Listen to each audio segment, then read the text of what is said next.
देखिए, points table का जो गणित है वो इतना भी आसान नहीं कि हम खड़े होकर आपको आसानी से बता दें। खास करके वो जिनके मैथ्स में थोड़े हाथ टाइट है, उनको आवश्यकता पड़ती है अपने थोड़े यंत्र की। और मेरे पास मौजूद है मेरा एप्पल आईपैड और पेंसिल प्रो, तो सीधे आपको लेके चलते हैं सीधा पॉइंट्स टेबल की तरफ, जहां पे रॉयल चैलेंजर्स बेंगलुरु इस समय एकदम टॉप पे विराजमान है 16 अंकों के साथ। नेट रन रेट की आवश्यकता आन पड़नी नहीं चाहिए अभी जो लगता है, लेकिन आरसीबी को खुश नहीं होना चाहिए सिर्फ क्वालिफिकेशन से, इनकी नजरें होनी चाहिए टॉप 2 पे। क्वालिफिकेशन परसेंटेज के चांसेस अब रॉयल चैलेंजर्स बेंगलुरु के सबसे ज्यादा प्रबल हैं, 95.84%। ये टीम 22 अंकों तक पहुंच सकती है। अजय जडेजा, अब तो मान के चले, मतलब आज तो अब आप गणित की बात की थी इसलिए मैं घबरा गया। हाँ, वैसे मैं तो पूरे सेगमेंट में घबराया हुआ हूं, लेकिन आरसीबी फैंस की घबराहट पूरी तरीके से दूर हो गई अब। देखिए, हो जानी चाहिए, लेकिन अगर कोई डायहार्ड आरसीबी फैन है जिसने लास्ट ईयर देखा हो कि 0.2% था, वहां से उन्होंने क्या किया, तो अभी भी 4.5% चांस नहीं है। लेकिन ये उनके लिए है जो गणितों में रहते हैं। लेकिन अब क्वालिफाई, मैं कह रहा हूं, अब जीतने की बात सोचो। अगर आप आरसीबी के फैन हो, वो नमदे करते थे, आज नमन हुआ है आपका। अगले जो 3 मुकाबले हैं आरसीबी के, दिख रहा है आपको Lucknow super giants, Sunrisers Hyderabad और कोलकाता नाइट राइडर्स। तीनों टीम्स के लोगो वहां पे मौजूद हैं। एलएसजी, इसमें से 2 मुकाबले आप घर पे भी खेल रहे हैं। सो फेयर टू से जिस फॉर्म में है इन टीम्स के सामने आरसीबी शुड बी फेवरेट्स, या अगर कोई 1 या 2 मुकाबले आपकी तरफ नहीं भी जाते, वेयर डू दे स्टैंड? आपको लगता है यहां से कितने अंकों पे खत्म करेगी आरसीबी? Potentially up to 22। देखिए, मैं समझता हूं अभी भी 3 में से 2 मैच तो इनको जीतने चाहिए और फिर ये 1 या 2 नंबर पे फिनिश डेफिनेटली करेंगे। इनका, जैसे अजय भाई ने कहा कि जीतने की सोच होनी चाहिए, मैं तो ये कहूँगा पहले फर्स्ट और सेकंड में क्वालिफाई की सोच होनी चाहिए, उसके बाद फिर जीत तो ऑब्वियसली अब बंदा सोचता ही है कि जीतने के लिए ही तो वहाँ पे पहुँचना है, क्योंकि नंबर 3-4 पे रहोगे तो फिर वही बसूड़ी में फंसे रहते हो कि अगर हार गए तो फिर बाहर।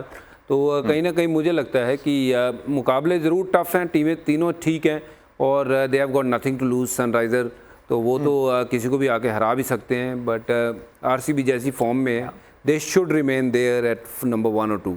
गुजरात टाइटंस के प्रोबेबिलिटी परसेंटेज जो है वो सेकंड हाईएस्ट है, क्योंकि उनके पास मुंबई के कंपैरिजन में 1 मुकाबला और मौजूद है। तो गुजरात टाइटंस भी अपने 11 मैचेस में 16 अंकों तक पहुंच सकते हैं, इसीलिए प्रोबेबिलिटी 83.77 की है जब आप रिमेनिंग फिक्चर्स देखते हैं। लेकिन गुजरात टाइटंस के जो 4 मैचेस हैं उसमें मुंबई इंडियंस, दिल्ली कैपिटल्स, मतलब 2 टीम्स जो क्वालिफिकेशन की रेस में बनी हुई हैं। तो that makes it interesting Gujarat Titans के लिए। और लखनऊ सुपर जायंट्स एक और टीम जो खतरा पैदा कर सकती है, एंड चेन्नई सुपर किंग्स जिन्होंने आज दिखाया कि चाहे क्वालिफिकेशन में रेस में नहीं है, but on the day they can beat you. No, इनके लिए टफ टाइम है, ऐसा नहीं है कि खत्म हो गया, मुझे लगता है, क्योंकि मुंबई रेड हॉट आ रही है। Mumbai is a team to beat, there is no doubt for me इस साल।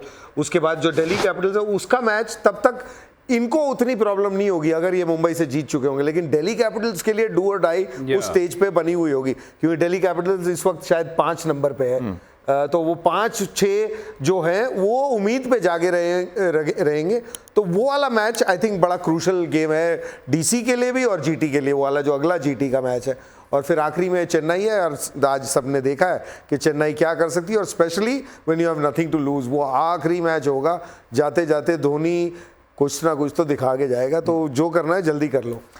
अब बात कर रहे थे मुंबई इंडियंस की, जो इस समय भी दूसरे पायदान पे विराजमान है। परसेंटेज मुंबई और दिल्ली का उतना अलग नहीं, लेकिन 72.21% चांसेस मुंबई के यहां से हैं। 3 मैचेस मुंबई के बचे हैं, that means Mumbai can go up to 20 points. 6 मुकाबले लगातार जीत के आई है मुंबई, एंड इनके जब रिमेनिंग फीचर्स देखते हैं, एक वो बहुत ट्रिकी मुकाबला गुजरात टाइटंस, फिर पंजाब किंग्स, तीसरा फिर दिल्ली कैपिटल्स। तो तीनों टीम्स जो टॉप 4 की रेस में शामिल है, तो 3 टफ मुकाबले मुंबई इंडियंस के सामने। बिल्कुल टफ मुकाबले। अच्छा है, ये काफ़ी अच्छा लग रहा है जब हम देख रहे हैं, बट सामने जब मुकाबले मुंबई देख रहा होगा या आरसीबी भी देख रहा होगा, इवन जीटी जो अजय भाई ने अभी बात करी है कि सारे मुकाबले ऐसे हैं कि आप एक मुकाबला हारे ना तो वहाँ प्रेशर की घंटी बजनी शुरू हो जानी है, क्योंकि अब लड़ाई ये है कि पहले और दूसरे नंबर पे मुंबई को कैसे क्वालिफाई करना है।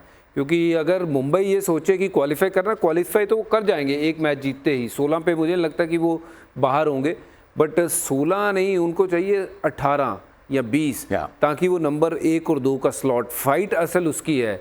तो वहाँ टीम कितनी जा सकती है, जीटी भी जा सकती है, आरसीबी भी, एमआई भी जा सकती है, 5 टीम 18 तक जा सकती हैं। बस वही बात है कि पहले 2 पे कौन फिनिश करता है, मेन मामला उसका है। But Mumbai by all mean जिस तरीके की टीम है, जैसी क्रिकेट खेल रही है, they should be targeting that number 1 और 2 स्पॉट विद आरसीबी, क्योंकि ये दोनों टीमों ने ना अपना दमखम दिखाया है इस साल। तो अभी तो बहुत लंबा सफर तय करना है। पंजाब 19 पे जा सकती है। हाँ करेक्ट, अभी जा रहे हैं सर, आगे 17 उसी पे की तो बात कर रहे हैं। मेरे को तो मजा आ रहा है